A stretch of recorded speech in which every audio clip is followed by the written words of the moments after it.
Olha, essa é com certeza uma das histórias mais malucas e ao mesmo tempo fascinantes da era digital. A gente vai mergulhar a fundo no mistério das mensagens de Dodell Stone, um caso que, sério, desafia tudo que a gente acha que entende sobre tecnologia, tempo e, por que não, a própria realidade. A pergunta que fica é: será que um computador lá dos anos 80 poderia receber mensagens do século XVI? Parece coisa de filme, né? Mas, para um professor chamado Ken Webster, isso se tornou uma realidade, e uma realidade bem esquisita. Então, bora entender como essa história toda começou. Tudo começa em 1984. O lugar é uma vilazinha chamada Dodleston, no Reino Unido. E o nosso personagem principal é Ken Webster, um professor que levou para casa um computador, um BBC Micro, para um projeto da escola. Sabe, coisa de trabalho. Só que o que era para ser uma ferramenta de aprendizado normal, acabou virando literalmente um portal para o inexplicável. O que a gente tem aqui é um verdadeiro choque de mundos. Pensa só, de um lado tá o Ken, com a sua tecnologia dos anos 80. Do outro lado, uma voz que se apresenta como Lucas. E esse Lucas dizia viver na mesmíssima casa, só que em 1521. E ele se comunicava num inglês super antigo, de séculos atrás. Bizarro, né? No comecinho, as mensagens eram meio estranhas, sabe? Fragmentadas, pareciam uns poemas. Dava pra pensar que era só um bug no sistema. Mas aí, elas começaram a fazer sentido, a virar diálogos de verdade. O Ken, claro, achou tudo muito esquisito no início, mas a curiosidade falou mais alto e ele começou a responder. E foi assim que começou uma conversa que, pasmem, atravessou quase 500 anos. E o tom da mensagem era de arrepiar. Imagina ler isso. Eu sou Lucas, você vive em minha casa. Tenho muito medo do que você é. A linguagem era tão, mas tão antiga, que o Ken resolveu pedir ajuda para um colega que era especialista em linguística. E a conclusão do cara, sim, o inglês batia certinho com o que se falava no século XVI. Então, a coisa começou a ficar bem complicada. Porque por um lado, tinha muita coisa que batia. O tal do Lucas descreveu detalhes da casa, tipo umas fundações de pedra vermelha, que eram historicamente corretas. A linguagem, como a gente viu, era autêntica. Mas, por outro lado, tinha uns furos. Por exemplo, ele disse que o rei Henrique VIII tinha 46 anos em 1521, mas na verdade ele só tinha 30. Isso, claro, deixava uma pulga atrás da orelha. E se você achava que a história já estava maluca o suficiente, se prepara. Porque aí entrou uma terceira pessoa na conversa. Só que essa não era do passado. Dizia estar se comunicando lá do ano de 2109. E, mais do que isso, tinha uma explicação para tudo o que estava acontecendo. Essa entidade de 2109 começou a falar de uns conceitos de física bem avançados, tipo táquions. O que é isso? Bom, na teoria seriam partículas que viajam mais rápido que a luz, e segundo essa galera do futuro, seriam esses táquions a chave para a comunicação através do tempo, tudo isso possível por uma espécie de rasgo no tecido da realidade.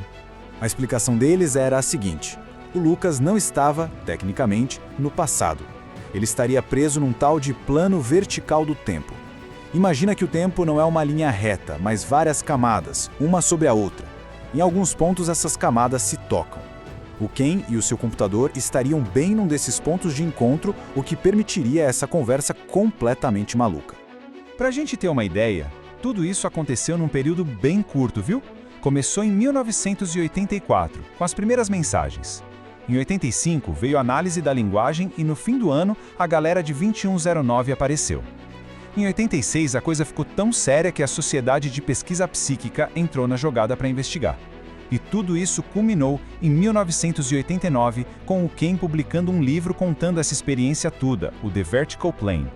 E se mensagens de outras épocas já não fossem o suficiente, o fenômeno começou a, vazar do mundo digital para o mundo físico.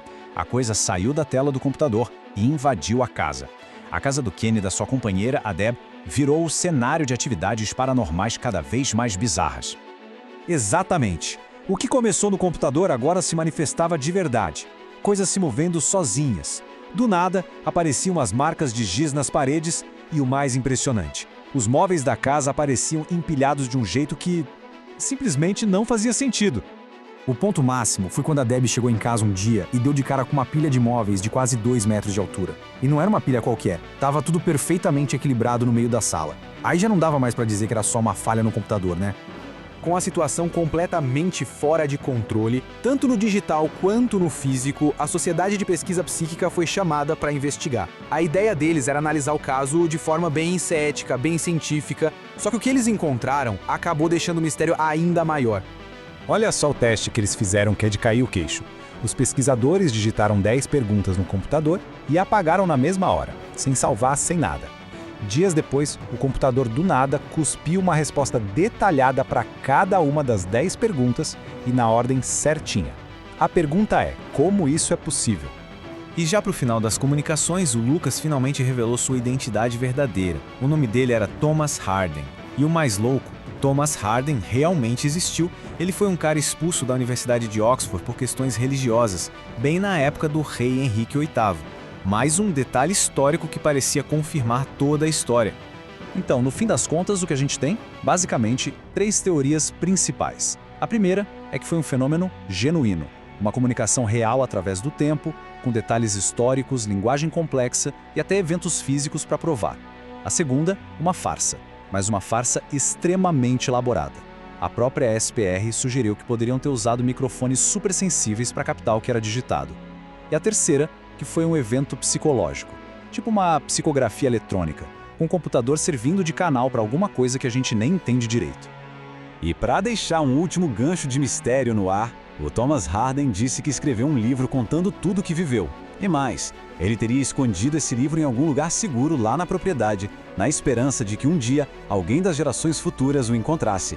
Seria a prova final de que tudo foi real. Acontece que, até hoje, esse livro nunca foi achado. E com isso, o mistério continua. Teria sido uma farsa genial? Um fantasma na máquina? Ou uma janela de verdade para outras épocas? A resposta, quem sabe, ainda está lá, escondida em algum lugar em Dodleston, esperando para ser descoberta. Fica a pergunta no ar: o que será que aconteceu de verdade?